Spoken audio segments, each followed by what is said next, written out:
सिद्धिभ्यः सर्वमंगल मांगल्यं सर्वकल्याणकारकं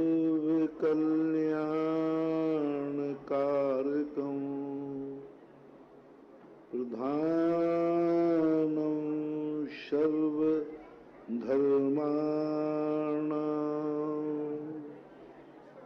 जैनं जयतु शासनं जैनं जयतु शासनं। पंच परमेष्टि भगवान की आचार्य श्री गुरुवर कुंद कुंद महाराज की आचार्य श्री गुरुवर विद्यासागर महाराज की परम पूज्य जगतपुर निराकर सेवा मुनि भृंग सदा सागर जी महाराज की जय।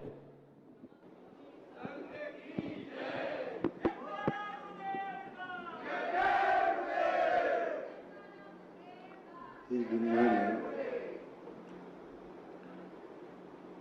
जितनी भी वस्तुएं हैं वो दो प्रकार की एनर्जी देते हैं, दो प्रकार की ताकत देते हैं, दो प्रकार का लाभ देते हैं और दो प्रकार की हानि पहुंचाते हैं। एक होता है वस्तु का नेचर, जो स्वयं अपने आप में वह गुण मुख्यता को लेकर के लिए रहता है और उसके अंदर दोनों की दोनों स्थितियां होती हैं। वह स्वाभाविक जो नेचर होता है वो किसी को हानिकारक, किसी को लाभदायक होता है।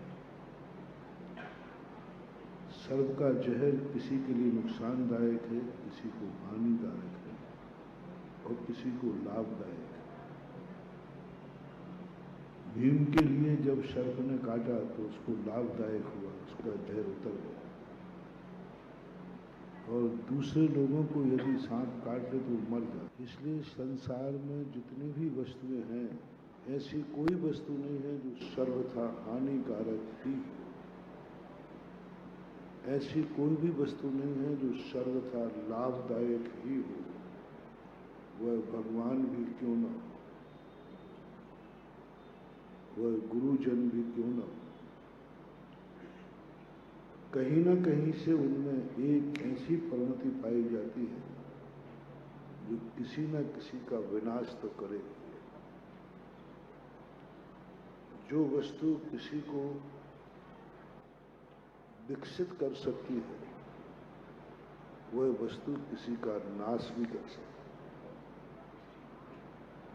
जिस वस्तु से जगत का कल्याण हो सकता है, उसी वस्तु से जगत का विनाश भी हो सकता है। पूज्य उमा स्वामी महाराज ने तत्वार सूत्र के अंदर ये खोज की कि संसार की हर वस्तु में दो स्थितियां हैं, विनाशकारी और विकासकारी। जब दोनों स्थितियां माचिस की काड़ी से दीप भी जल सकते हैं और माचिस की काड़ी से आग भी लग सकती है, विनाश भी हो सकता है। धन दौलत आने पर एक व्यक्ति का घर आबाद हो सकता है, उसी धन दौलत आने पर एक घर का परिवार बर्बाद हो सकता है। शक्ति आ जाने पर एक व्यक्ति अपने जीवन का विकास कर सकता है और शक्ति आ जाने पर यदि वह नकारात्मक हो जाए तो विनाश कर सकता है। यही ज्ञान हमें समस्याओं को सुलझा सकता है और यही ज्ञान हमें समस्या में उलझा सकता है। बड़े बड़े ज्ञान के माध्यम से व्यक्ति मोक्ष भी गए हैं, तो बड़े बड़े ज्ञानी ज्ञान के माध्यम से दुर्गति भी गए। ज्ञान का सदुपयोग किया तो सदगति और दुरुपयोग किया तो दुर्गति। रावण ज्ञानी था लेकिन दुर्गति गया। शक्तिमान लोगों ने बड़ी बड़ी तपस्याएं करके आत्म कल्याण किया और शक्तिमान लोगों ने दुरुपयोग करके अपना खुद का विनाश किया। कोई भी हुकूमत, कोई भी पुण्य है, पुण्य हमें लाभदायी होता है ऐसा नहीं। भोजन भूख मिटाता है, भोजन से हमेशा लाभ ही होता है ऐसा नहीं। कई बार भोजन खाने से बीमारी भी आ जाती। कहते ना भाई आज मेरा पेट खराब हो गया, बोले क्यों? मैंने कुछ खा लिया। अरे खाया, अच्छा खाया था कि खाया तो अच्छा ही था महाराज, लेकिन वो नुकसान कर दे। सब चीजों में लगा रहा। दवाई भी अच्छे के लिए लेते, कई बार रिएक्शन हो जाते। तो पहला तो हर वस्तु को तुम दो दृष्टियों से देखने की एक आदत डालो।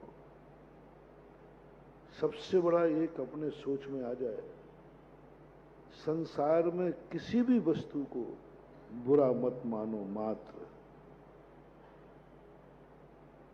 बुरा मत मानो। कोई भी दुनिया में ऐसी वस्तु नहीं है जो सब सर्वथा बुरी हो, दुर्गुण ही दुर्गुण हो। ऐसा कोई भी व्यक्ति नहीं है तुम्हारे लिए जो सर्वथा तुम्हारे लिए नुकसानदायक ही हो। एक पहली धारणा अपनी जिंदगी में बनाओ। पहला, सबसे पहला अपना मन का सूत्र ये जमालुद्दीन है, सर्वथा हानिकारक नहीं मानूंगा, चाहे वो सर्प भी क्यों ना हो। सर्प में भी एक गुण होता है। गिर घरों में सर्प होते हैं, उन्हें कभी भी कैंसर की, एड्स की ये बीमारियां नहीं होती। सर्प इसका सबसे बड़ा दुश्मन है। उन वायरसों को पनपने नहीं देता, लेकिन नुकसान भी है। किसी दिन चपेट में आ गए तो सपेरे को रोजी रोटी भी देता है और सपेरे की मौत भी सांप से होती है। मच्छर, मक्खियां आदि ये सब, इनको मच्छर बुरा है नहीं, मच्छर सबसे अच्छा चीज है। पूरे साल भर में एक बार व्यक्ति को मच्छरों से जरूर अपने शरीर को कटवाना चाहिए। सांप से तो नहीं कहूंगा क्योंकि वो थोड़ा ज्यादा हो जाएगा, लेकिन यदि बिच्छू काटे तो चल जाएगा, मरोगे नहीं। थोड़ा कम बिच्छू वाले को कटाना है। एक बार उसका जहर शरीर में जाना जरूरी है। जिंदगी में एक बार बिच्छू का जहर चला जाए, सांप का जहर चला जाए तो अति श्रेष्ठ है, अति श्रेष्ठ है। लेकिन वो इतना पावरफुल है, इतना पावरफुल है कि वह सहन करना खतरा है, सहन करना खतरा है।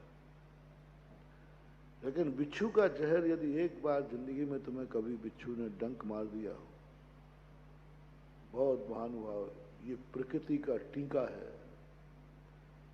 आप लोगों ने देखा छोटे बच्चों को एक टीका लगता है, सब आज भी लगता है। कोई पोलियो का टीका लगाते, कोई वो माता निकलती थी उसका टीका लगता है। वो टीका तो तुम्हारे डॉक्टर के द्वारा बनाया हुआ है।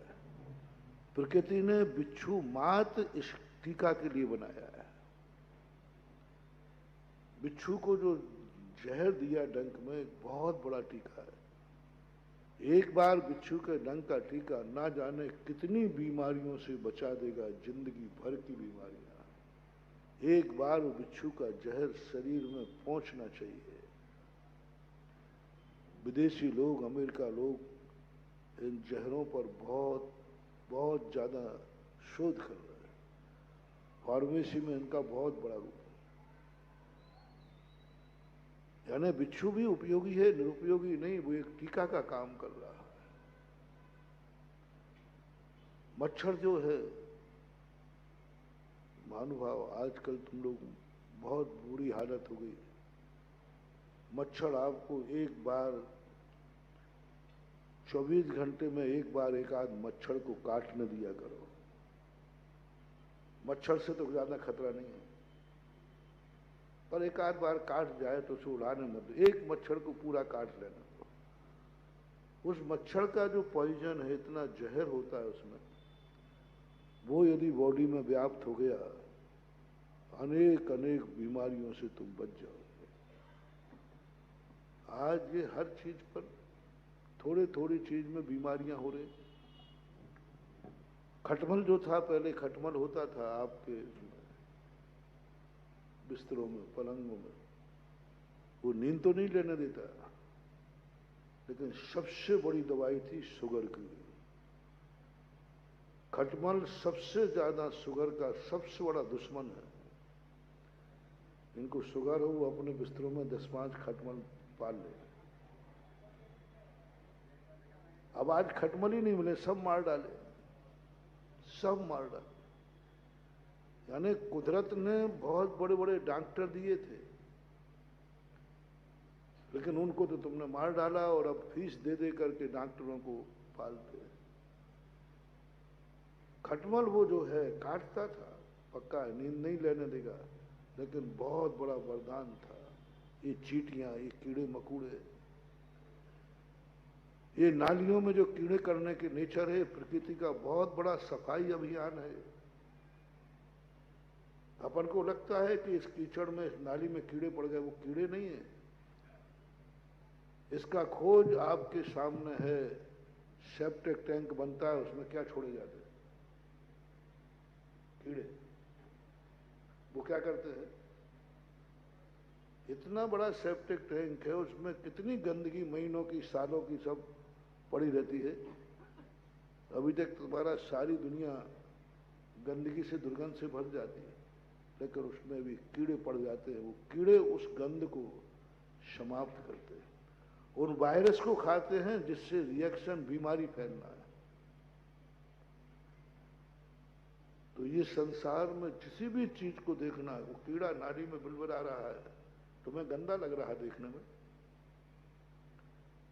लेकिन सर्वज्ञ भगवान कहते हैं वो गंदगी में है, वो गंदा लग रहा है, लेकिन तुम्हारी जिंदगी को बचा रहा है। वो उस गंदगी में से वो चीज खा रहा है जो तुम्हारे शरीर को छू जाए तो तुम बर्बाद हो जाओगे, गल जाओगे। वो कीड़े उसमें खाते हैं। कुदरत की देन है, कोई भी वस्तु सड़ती है उसमें कीड़ा पड़ता है। अच्छी वस्तु में कीड़े नहीं पड़ते, सड़ती में पड़ते, क्योंकि जैसे वस्तु सड़ेगी उसमें वायरस उत्पन्न होंगे, तो सबसे ज्यादा मनुष्य को हानिकारक होता है। किसी भी चीज की सड़े, चाहे फल हो, चाहे कोई भी चीज, आपके शरीर का पस है, उसमें तुरंत कीड़े उत्पन्न होते हैं, क्योंकि उसमें सबसे ज्यादा ऐसे हानिकारक वायरस हैं, वो कीड़े उसको खा लेते हैं। सुरक्षा की बहुत बड़ी शक्ति है कीड़े मकोड़े।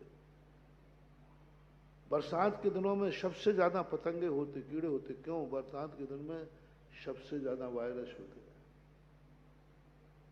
कुदरत की देन है, कुदरत ने बनाए हुए हैं। पहले लोग गंदगी करने जाते थे, बाहर खुले में जाते थे, प्रकृति ने एक जानवर को बना दिया, सूकर को। कोई झाड़ू लगाने की जरूरत नहीं है, किसी मनुष्य को गंदा होने की जरूरत नहीं है, किसी मनुष्य को अछूत कहने की जरूरत नहीं है। पहले गंदगी साफ करने वाले लोग होते ही नहीं थे, क्योंकि कुदरत ने खुद बनाया है शूकर को। तुम्हें मांस के लिए नहीं बनाया है, खाने को। उसने सबसे बड़ी गंदगी की साफ, कुदरत में लोग जाते थे, एक जानवर कुदरत ने बनाया, वो उसको अपना साफ कर देता था, भोजन बना लेता था। मनुष्य को इतना निम्न कार्य करने की जरूरत थी ही नहीं। जो आप लोगों ने बना दिया कि गंदगी साफ करने वाली जाति अलग है, वो व्यक्ति अलग है, वो मनुष्य तो मनुष्य है। मनुष्य तो मनुष्य है, मनुष्य ना नीच और ऊंच नहीं होता, मनुष्य तो मनुष्य होता है। कुदरत ने मनुष्य को मनुष्य बनाया था, बस कुछ नहीं भेद दिया मनुष्य में। प्रकृति ने सारे मनुष्यों को एक समान बनाया, हड्डी मांस चमड़ी सब कुछ एक दिया, सबको एक समान, कहीं से भी कोई भी अंतर नहीं दिया। किसी भी जाति का व्यक्ति हो, सब एक समान जन्मते हैं, एक समान उनका शरीर होता है और एक समान मर जाते हैं। प्रकृति से कोई अंतर नहीं। जन्म की प्रक्रिया में अलग अलग जाति के लोग अलग अलग तरीके से जन्मते हो, नहीं, सब मां के पेट से जन्मते, सब मां की गोदी में खेलते, सब मां का दूध पीते, सब बहुत अच्छे, कुछ में कोई भेद नहीं करना है। जो अच्छे देश हैं वहां भेद है भी नहीं, जैसे भोग भूमि है, मनुष्य में कोई भेद नहीं। ये भेद किसने डाले? ये भेद किसने डाले? हमने और आपने। ये छूत है, ये अछूत है, ये फलाना है, ये फलाना है, ये सारे, ये उच्च है, ये नीच है, ये भेद कुदरत की देन नहीं है, प्रभु की देन नहीं है, ये हमारे और तुम्हारी एक बहुत बड़ा विद्रूप रूप है। हमने आपने बैठ करके बना लिए भेद, वेद कुदरत ने नहीं दिया था। हमने पूरे सिद्धांत ग्रंथों को पढ़ा। कुदरत में तो एक मनुष्य गति नाम कर, चाहे वो उच्च कुलीन हो चाहे नीच कुलीन हो, चाहे कितने बड़े राजा के यहां जन्मे, चाहे किसी गरीब के यहां जन्मे, लेकिन वो सब कुदरत ने एक समान सबको कहा, सब मनुष्य हैं, मनुष्य गति नाम कर्म का उदय, कौन ऊंच कौन नीच। मरने की प्रक्रिया सबकी एक है, सब एक साथ ऐसे मरते हैं, एक साथ जला के राख कर देते हैं। ये बीच का जो खतरनाक जीवन था, जो हमारे तुम्हारे हाथ में था, कुदरत के हाथ में नहीं था। मैंने एक दिन प्रवचन में कहा था, जन्म के पहले सब कुछ प्रकृति की गोद में है, प्रकृति मां की गोद में है, और जब तक तुम्हारी जिंदगी मां की गोद में है तब तक तुम्हारे साथ कोई पक्षपात कर नहीं सकता। मां सबको एक तरीके से रखती है, मां के पेट में एक तरीका। राजा का बेटा राजकुमार भी पेट में आएगा तो उसी तरीके से रहेगा जिस तरीके से गरीब का मां का बेटा पेट में रहता, कोई अंतर नहीं। उसको कुछ अलग भोजन मिलता हो, उसको अलग कोई वीआईपी मिलता हो, वहां कोई उसकी अलग व्यवस्था हो, नहीं, कुछ नहीं, एक समान सब। और मौत भी जब हुई तो सबकी एक समान मौत कर दी। किसी को कुछ अलग ढंग से मरण हो, नहीं, बीच का जीवन हमारे हाथ में था। और हमने बैठ करके इतनी पंचायतें बना ली, क्यों बनाना पड़ी? किसने बनाया ये छुआछूत? इस विज्ञान ने, इस विज्ञान की देन है, धर्म की देन नहीं, विज्ञान की देन है। विज्ञान ने ऐसे ऐसे आविष्कार कर दिए कि हमें कार्यों का डिवाइडेशन करना पड़ा। हमारे गांव खत्म कर दिए, शहर बसा दिए। अब शहर के अंदर तो कोई इतनी दूर कैसे जाएगा लोटा लेकर के? पहले गांव होते थे, गांव के लोगों का पूरा एक स्थान होता था अलग से, वहां जाकर के लोग गंदगी करते थे और कोई वहां झाड़ू वाला नहीं रहता था, कोई झाड़ू वाला नहीं रहता था, गांव में होते भी नहीं थे। जो सूकर जाति तिरंज होते थे वो जाकर साफ करते, कल दूसरे दिन फिर उनको साफ मिलता था। स्थान का परिवर्तन नहीं होता था। कुदरत की कितनी बड़ी देन थी। उन्होंने कहा तुम मनुष्य हो, मनुष्य रहो, गंदगी को साफ करने वाला मैंने एक पशु बना दिया है। लेकिन तुम्हारे अंदर ऐसी स्थिति बन गई, विज्ञान ने धीरे धीरे करके उसको गंदगी का स्थान गांव के बाहर था, अब गंदगी का स्थान घर के अंदर आ गया। यह है विनाश, यह है विज्ञान की देन, यह है पढ़े लिखों की समझदारी, यह है भौतिकवाद, यह है पंचम काल। लोग कहते हैं देश ने विकास किया है, दुनिया विकास कर रही, वैज्ञानिक विकास कर रही है। थोड़ा दूर दृष्टि से देखो, गंदगी गांव के बाहर होती थी, आज गंदगी घर में हो रही। घर में भी नहीं, अब आप ही बोल दो तो अच्छा लगेगा, कमरे में आ गया अटैच। नहीं रह पाओगे महानुभाव सुखी, बीमारियों से भर जाओगे। जितनी आज जिसको देखो उसको भी आप कैंसर निकल रहा है, जिसको देखो। पहले 10 गांव में एक वैद्य होता था और आज एक गांव में 10 डॉक्टर हैं। यदि ललितपुर के डॉक्टर गिने जाएं तो कितने होंगे? 100-200। 400 डॉक्टर हैं एक ललितपुर अकेले के लिए। और आज 100 साल पहले भी ललितपुर था। पूछना चाहता हूं, 100 साल पहले यदि किसी ने दादा ने सुनाया हो, कितने वैद्य थे और तुमसे ज्यादा स्वस्थ थे, तुमसे ज्यादा अच्छी तरह जीते थे, तुमसे ज्यादा निरोग थे, तुमसे ज्यादा उनके। आज क्रेन का जमाना है, पहले ब्रेन का जमाना था।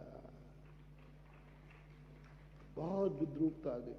ये सब विज्ञान की देन है।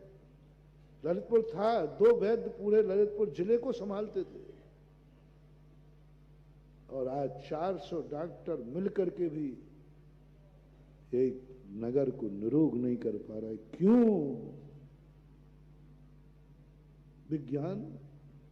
विज्ञान वो जहर है महानुभाव, दवाई देगा लेकिन बीमारी भी देगा। आपने देखा एलोपैथिक कभी भी तुम्हें किसी चीज को खाने की मना नहीं करता, उनके यहां प्रस्ताव है। ये कोई बहुत बड़ा, जब तक ये औषधि दान का रूप ले, हमारे भारत देश में औषधि, ज्ञान, भोजन, ये तीनों चीजें और ज्ञान, ये 4 चीजें कभी बिक्री नहीं होती। इन 4 चीजें, ज्ञान का कभी बिक्री नहीं। कोई ज्ञान में किसी को पढ़ाएगा वेतन पर? नहीं। पहले गुरु लोग पढ़ाते थे, क्या वेतन लेते थे? कोई वेतन नहीं। ज्ञान कभी वेतन से नहीं दिया जाता। ज्ञान से कभी आजीविका नहीं चलती। भारत देश का ये नियम था, ज्ञान, कोई भी ज्ञान हो, जो ज्ञान किसी को देगा उससे आजीविका नहीं, उसकी रोटी नहीं खाएगा। ज्ञान देकर के पानी नहीं पिएगा आर्यपुत्र, ज्ञान देकर के रोटी नहीं खाएगा, ज्ञान की रोटी नहीं खाएगा, ज्ञान बेच करके नहीं खाएगा।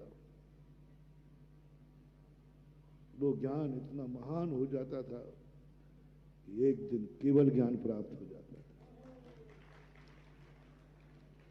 पूज्यवर समंत मंत्र महाराज ने कहा, ज्ञान हमेशा कैसा होना चाहिए? ध्वनन शिल्प करस परसान मुर्जा किम पेक्षते। 2000 वर्ष पहले ये बहुत बड़ा सूत्र दिया कि यदि तुम्हारे पास कोई ज्ञान हो, कोई भी ज्ञान, उसको कभी बेचना नहीं, उसके बदले में कभी पैसा लेना नहीं, उसको कभी मोल तोल नहीं करना, उसको देना है, बस देना है। गुरुकुलों में होता था, कोई राज दरबार से वेतन निश्चित नहीं होते। यहां तक कि सच्चे गुरु उस बालक के घर से रोटी भी नहीं लेते थे। एक प्रसंग आता है, दशरथ पुत्र जब गुरुकुल में भर्ती होने की बात आई, तब माता ने कहा कि हम अपने बेटे, हमारे बहुत बेटे सुकुमार हैं, इनको सब स्थानों का भोजन नहीं रुचता है, माँ का भोजन में ये नटखट करते हैं, तो वहाँ तो गुरु जी ने मना कर दिया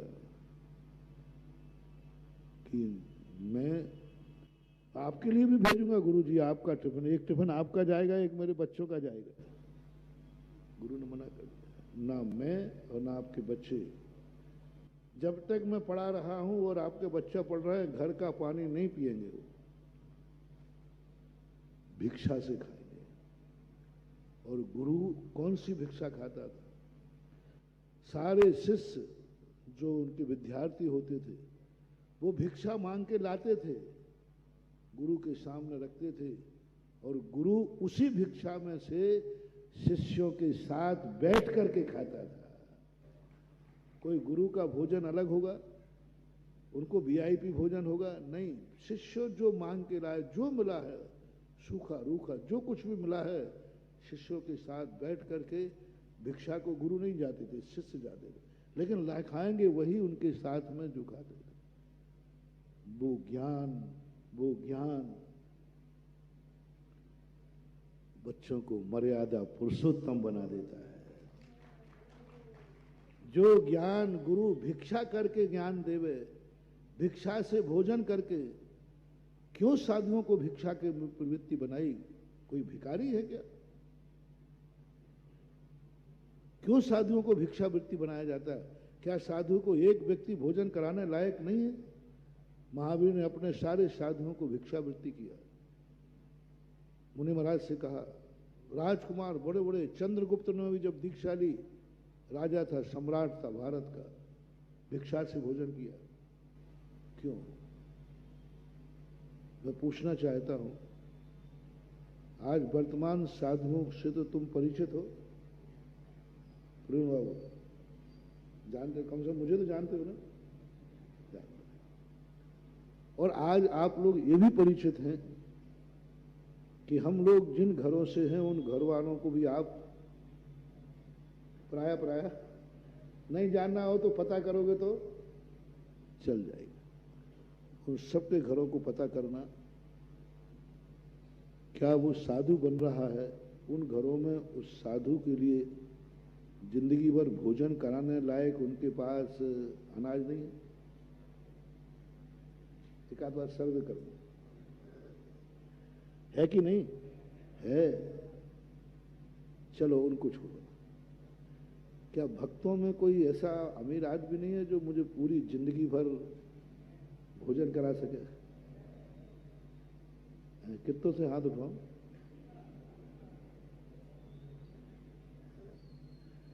अरे महाराज आप ये कर तो लो, हमारे तो अवभाग्य हो जाएंगे। फिर क्यों नहीं? जिस घर को छोड़ा है उनके वो माँ बाप परिवार भी भोजन की व्यवस्था करने को, और जब समाज में आते तो भक्त चाहता है कि सारी जिंदगी भर गुरु का आहार मेरे यहाँ ही होता है। फिर क्यों महावीर ने परेशान किया? क्यों महावीर ने नियत नहीं किया? फिर क्यों साधुओं को भिक्षा के लिए बाध्य किया? महानुभाव, भिक्षा का भोजन, अनियत भोजन।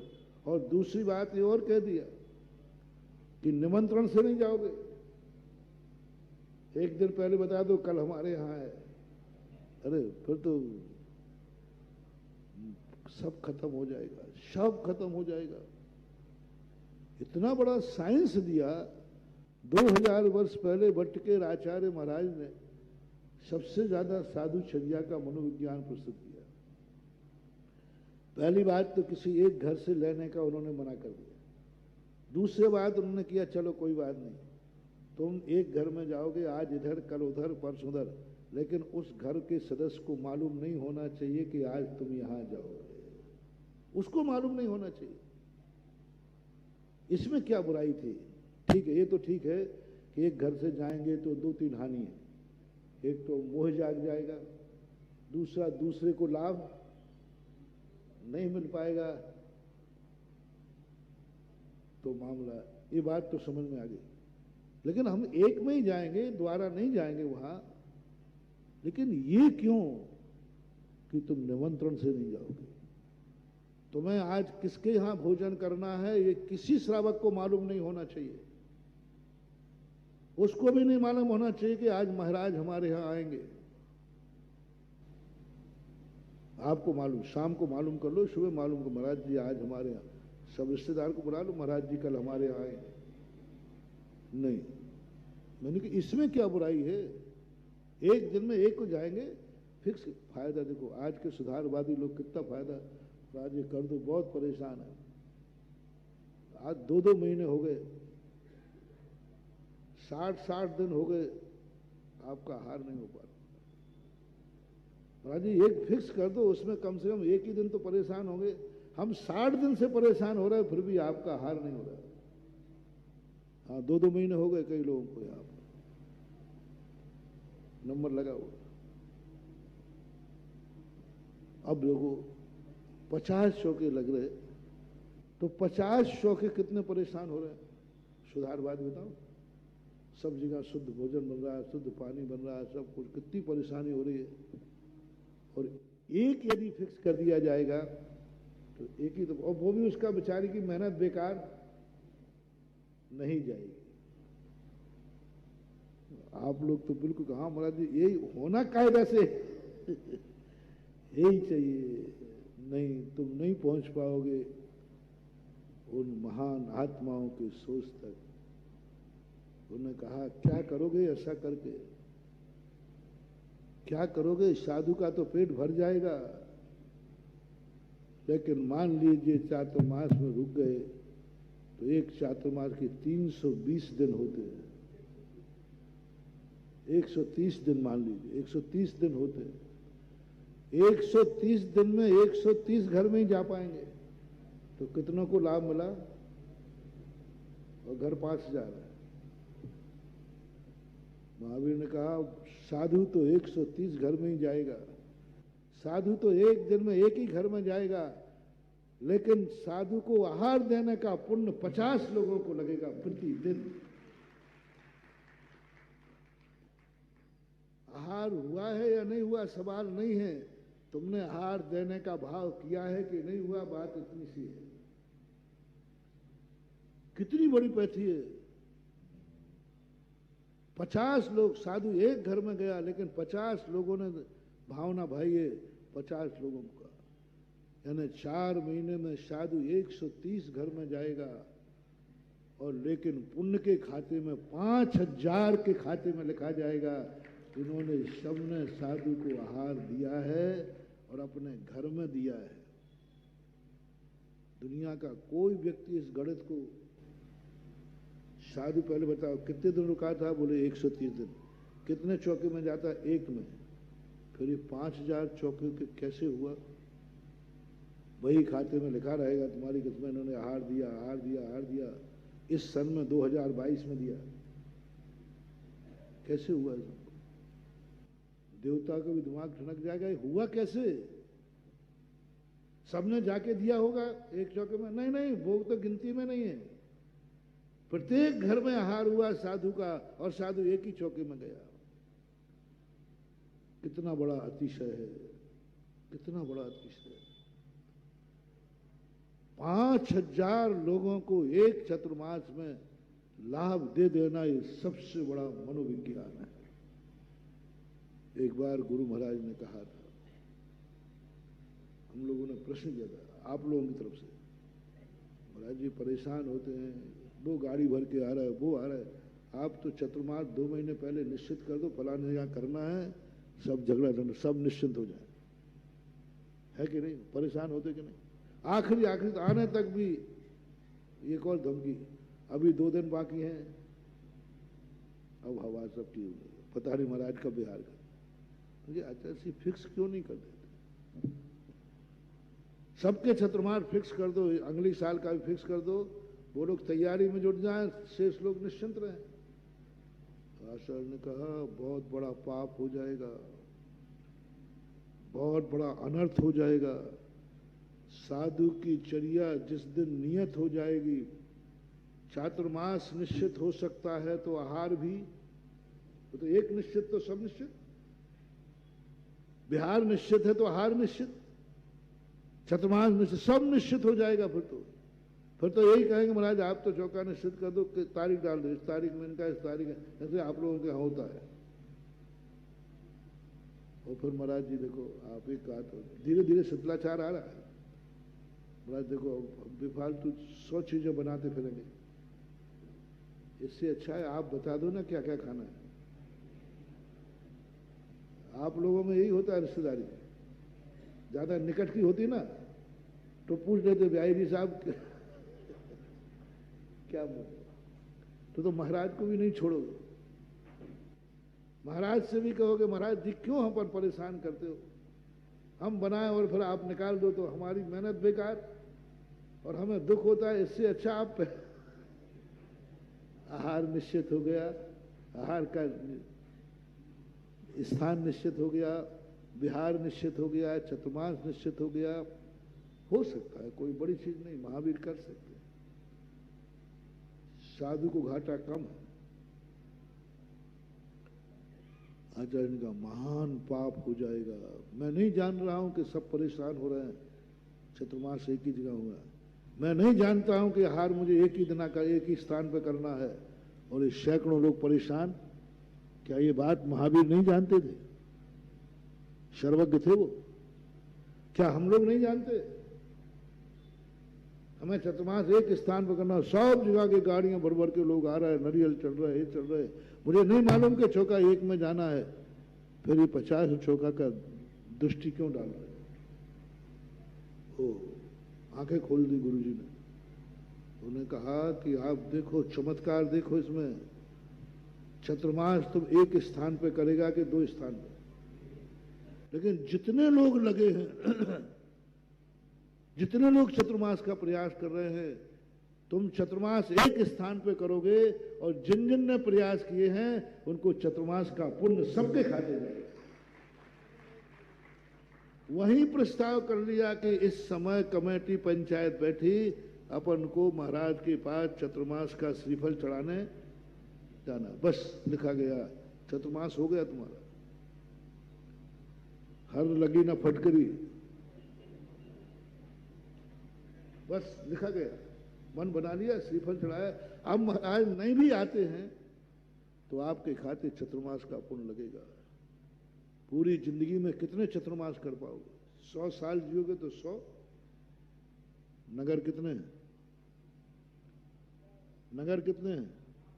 कितने लोग चतुर्मास चाहते हैं बोलो, भारत के लोग? फिर आचार्य का और पूछ लो कितने चाहते हैं?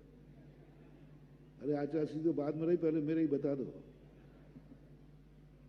कौन कौन चतुर्मास चाहता है?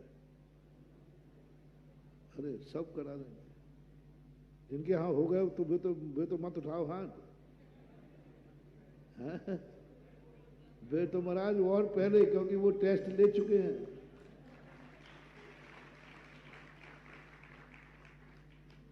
100 में जा पाऊंगा पूरी जिंदगी में, शेष भक्तों का क्या होगा? इसलिए साधु एक चतुर्मास करता है और जितने लोगों ने प्रयास किया है चतुर्मास का, इस चतुर्मास का सारा पुण्य उन सारे नगरों को लग रहा है और उनके खाते में मिलेगा। तुमने इतने वर्षों तक साधु का चतुर्मास कराया। वो कहेंगे ऐसे नगर हैं जिनको अभी चतुर्मास मिला ही नहीं और हर साल प्रयास करते हैं।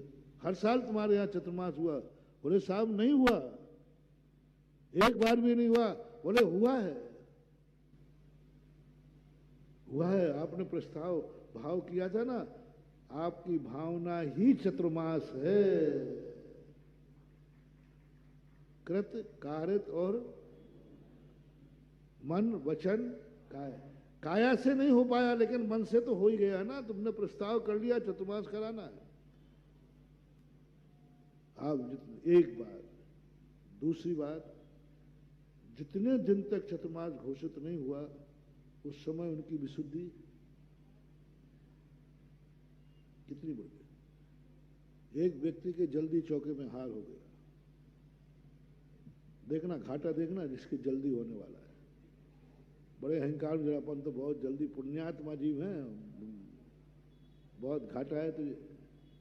पुराना बासा खा लिया, नई कोई कमाई जो होने वाली थी ना, एक व्यक्ति का पुरानी उगाई आ गई और एक व्यक्ति की पुरानी उगाई तो नहीं आई, वो तो डूब गई, लेकिन नई कमाई इतनी हो गई कि पुरानी कोई मायना नहीं रखती। यदि आपका पुरानी उगाई का 1 लाख रुपया कहीं पड़ा है, आप उसको उगाने में लगे हो, बार बार दुकान बंद करके जाते हो और दुकान खोलोगे तो कई लाखों कमा लोगे, तो समझदार व्यक्ति क्या करेगा? वो 1 लाख के पीछे लगेगा जो लाखों, वो कहेगा ठीक है आ जाएगा, तो प्रयास तो करेगा, वो प्रयास तो करेगा, लेकिन दुकान बंद करके नहीं जाएगा, क्योंकि वहां 1 लाख है ना, यहां 10 लाख कमाऊंगा, नई कमाई करूंगा ना। आ जाए तो ठीक, नहीं आए तो नहीं तो कमा ले। ऐसे ही महानुभाव, जिसके चौके में जल्दी आहार हो गया, उसने अपनी पुरानी उधारी उगियाई, पुराना पुण्य पड़ा था हो गया और नई दुकान बंद हो गई, क्योंकि महाराज का आहार हो गया। सुन रहे हो रे मूर्खानंदो? जल्दी आहार हो गया, बड़े पुण्यात्मा जीव हैं, बड़े कायदा से आहार जल्दी हो गए या नहीं हो गए, आज आहार हो गया। अब देखो, मैं उसकी भी नई दुकान खुलवा देता हूं, खोल सको तो खोल लेना। पुरानी उधारी आने के बाद दुकान बंद नहीं करना, बल्कि दुकान को और माल बढ़ा देना। आहार होने के बाद व्यवहार होवे या न होवे, जब तक साधु मेरे नगर में है, मेरा चौका तो लगेगा, बस खत्म। और निर्णय हो चुका कि साधु का एक बार ही आहार होगा, क्योंकि बहुत चौके हैं। मैंने नहीं कहा कि महाराज आए, लेकिन चौका तो लगेगा। एक नगर का नियम था, साधु आते ही, गांव था छोटा सा, साधु आते ही चाहे 1 दिन को आए चाहे 1 महीने को आए, प्रत्येक घर में चौका लगता था। एक कारिका माता ने सुनाया मुझे संस्मरण, उन्होंने कहा कि भाई इतने चौके क्यों लगा रहे हैं, मैं रुकूंगी नहीं, 1 दिन रुकना है, पर बाद में तुम कहोगे हम लोगों के तो आहार ही नहीं हुए, वो लाइना देने में आप लोग नंबर 1 के हो, महाराज क्यों लगा रहे? उन्होंने कहा माता जी, मैंने कब कहा कि आप हमारे सब चौकों में आओ? हमने कब कहा कि चौकों में आओ? हमारे गांव ने किसी ने बोला क्या? आप स्वतंत्र हैं कहाँ जाना है, और हम स्वतंत्र हैं कि हमें लगाना है, बस खत्म। बोले साधु के आने से हमारे नगर में एक काम होता है, प्रत्येक घर में शुद्ध भोजन बनता है कुआ का, कोई अशुद्ध भोजन नहीं खाता। तो आपके माध्यम से हमारे पूरे नगर को जितने दिन आप रुकोगे, शुद्ध खाने का सौभाग्य मिलेगा। ये पुण्य कम है क्या? उसी दिन आपको मालूम है कि इतने वर्ष के बाद इस तारीख को मेरा, वो बता देगा, उसी दिन बता देगा। उसी दिन, जिस दिन आपने पहले दिन ज्वाइन किया, उसी दिन मालूम है कि इस तारीख को मेरा रिटायरमेंट, क्योंकि वो नौकर है, क्योंकि वो नौकर है। उसके लिए 1 दिन भी घटाएगा बढ़ाएगा तो उसका एक यूनियन अलग होता है, लेकिन फिक्स टाइम। बस जैन दर्शन में महावीर स्वामी कहते हैं, तुम भी संसार में नौकर बन के रहो, हर चीज का टाइम फिक्स करो। मैंने व्यापार आज दुकान खोली है, इस तारीख में दुकान खोली है, इतने वर्ष के बाद इस तारीख में इसमें बैठना बंद हो जाएगा। कब घोषणा करना है? पहले दिन घोषणा बंद। कितना कमाओगे? इतना लाख, इतने करोड़, इतने अरब, जो भी तुम्हें सीमा करना है, ये घोषणा किस दिन करना है? पहले दिन। इतना कमाई के बाद मैं कमाई बंद कर दूंगा, इतने वर्ष के बाद मेरा व्यापार बंद हो जाएगा। इसके बाद नोट गिनना शुरू करो। पहला नोट जिस दिन गिनो, उसी दिन संकल्प करो, ये नोटों को गिनना, इतने वर्ष के बाद मैं नोट गिनना बंद कर दूंगा। ये होना चाहिए था उस समय। शादी ब्याह किया था तुमने, बंधन किया था, के सामने कहना भगवान ये बंधन स्वीकार कर रहा हूं, गृहस्थी बसा रहा हूं या राग बसा रहा हूं, दोनों इतने वर्षों के बाद हम दोनों इस बंधन से मुक्त होकर के और एक सामान्य जिंदगी जिएंगे, एक सामान्य अंत में संन्यास धारण करके मरेंगे। दोनों संबंध बनाकर मत बनना। संबंध के साथ मरण होने पर सदगति नहीं होती। संबंध नहीं, जो संबंध तुमने बनाया है उस संबंध की अंतिम तारीख क्या है? डाइवर्स की नहीं, तलाक की नहीं, संन्यास की। जितने पहले राजा महाराजा हुए, जितने महान, वो राजगद्दी पर बैठने के पहले नियम ले लेते थे। दशरथ जी का नियम था, जिस दिन मेरे बड़े बेटे की शादी होगी, जैसे ही वो मेरे घर आएगा उसी दिन तक ही मैं राजगद्दी पर बैठूंगा, उसके बाद मैं राजगद्दी। परिणाम ये हुआ कि अभी दशरथ जी वृद्ध नहीं हुए थे, रामचंद्र जी कोई बड़े नहीं हुए थे। उन्होंने कहा नहीं बेटा, हमारे पुत्र हैं, हमारा समय यही था कि बेटा योग्य होते ही मैं राजगद्दी छोड़ दूंगा। ऐसे ही तुम्हें डाइवर्स नहीं लेना है, संन्यास लेना है, और ये उसी शादी के मंडप पे करना है। इतने दिन तक हम दोनों गृहस्थी में रहेंगे, इसके बाद दोनों इस तारीख में, इतने वर्ष में संन्यास धारण कर लेंगे और दोनों साधु बने तो ठीक, नहीं तो घर में रहेंगे, लेकिन एक सामान्य जीवन जिएंगे, वानप्रस्थ में रहेंगे।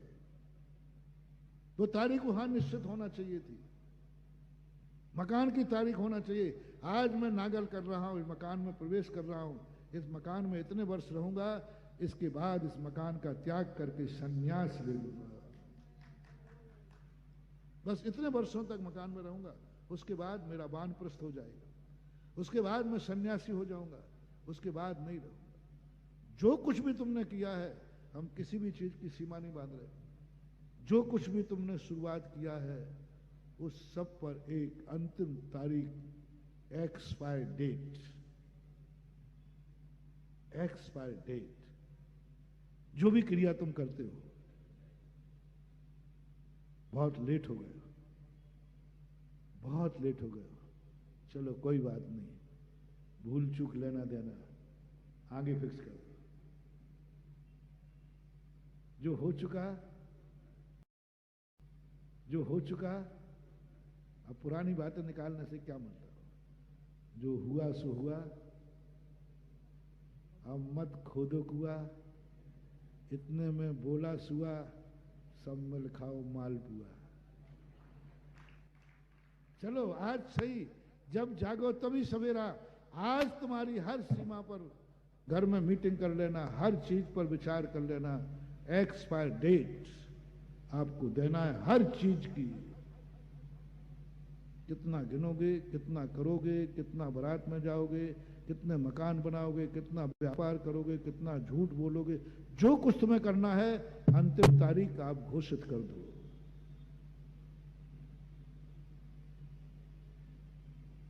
कितने परसेंट कर पाएंगे? भविष्य की बात कर रहा हूं।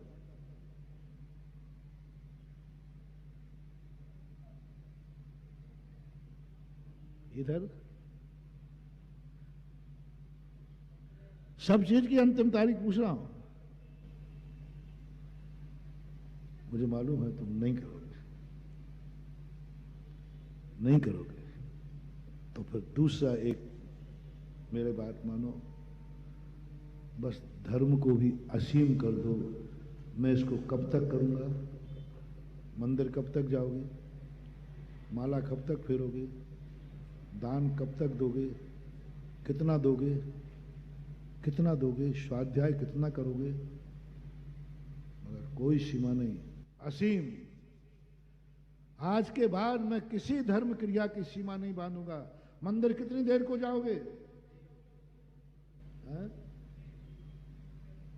असीम कर दो। कोई पूछे कितनी देर, कब लौट के आओगे? बोले मंदिर जाने की कोई सीमा होती है? 1 मिनट बाद आ लौट जाना, लेकिन घर से रिजर्वेशन करा के मत आना। तुम्हारी सबसे बड़ी भूल हो रही है।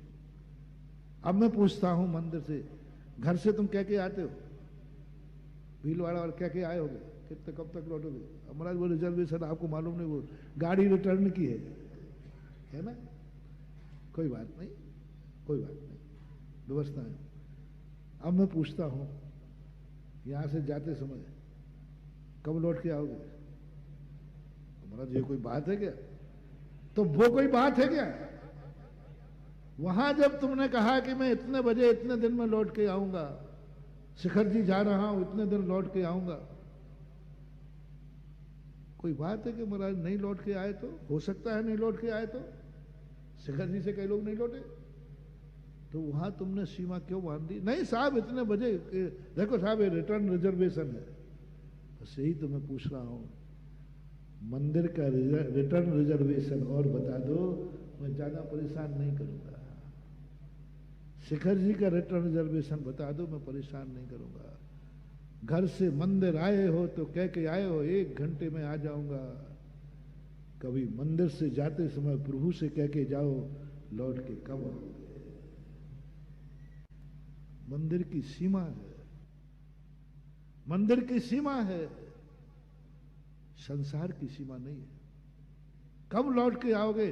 टाइम निश्चित करो, काल भगवान इतने बजे इतने बज के इतने मिनट इतने सेकंड पर मैं पुनः यहां आऊंगा, ये संकल्प करके मंदिर से जाया करो। तो फिर तुम्हें छूट है, तो तुम्हें छूट है कि घर से कह के आओ मैं 1 घंटे में आऊंगा, तो यहां से कह के भी जाओ कि मैं इतनी देर लौट के आऊंगा। माला फेरते समय तुम करते हो 1 माला फेरूंगा बस,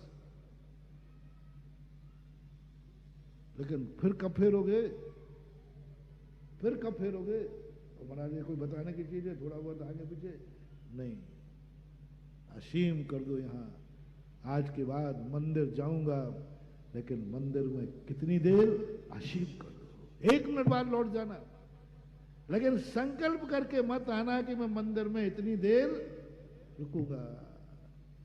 ये मत करके आना कि मैं गुरु के पास मैं इतनी देर रुकूंगा, भले तुरंत नमोस्तु करके चले जाना। सीमा नहीं, और सीमा यदि बांधना है तो फिर उधर की भी सीमा बांधो। मैं गड़बड़ नहीं कर रहा हूं, 2 में से 1 करना है। यदि सीमा बांधना है तो उधर की भी सीमा बांधो, माला की सीमा बांधना है तो नोट की सीमा बांधो, विधान में बैठने की सीमा बांधना है तो बारात में जाने की सीमा करो कि भाई महाराज जी मैं साल भर में 1 बारात अटेंड करूंगा, ठीक है, साल भर में मैं 1 विधान में बैठूंगा। बस ये जो इतनी बड़ी भूल हो रही महानुभाव, इसलिए समय आपका हो गया। आप हर चीज को असीम करिए। सबरी का उदाहरण तुम्हें दिया, चाहे 60 दिन हो जाएं, चाहे 60 भव लग जाएं, हमारे लिए हम ना पीछे के दिन गिनेंगे ना आगे के दिन गिनेंगे। हम तो महाराज हैं, तो चौका लगेगा तो लगेगा, बस खत्म। मत दिलाओ महाराज को याद, लगने दो, चलने दो। नई कमाई चालू है और आहार होते ही फिर क्या करोगे तुम? सही बताओ, वही राक्षस, वही अशुद्धि, वही कुंभकर्ण बन के उठोगे 8 बजे 10 बजे। अभी तो कितने बजे उठ रहे हो? जल्दी उठ रहे हो। तो ये बहुत बड़ा लॉजिक है महावीर भगवान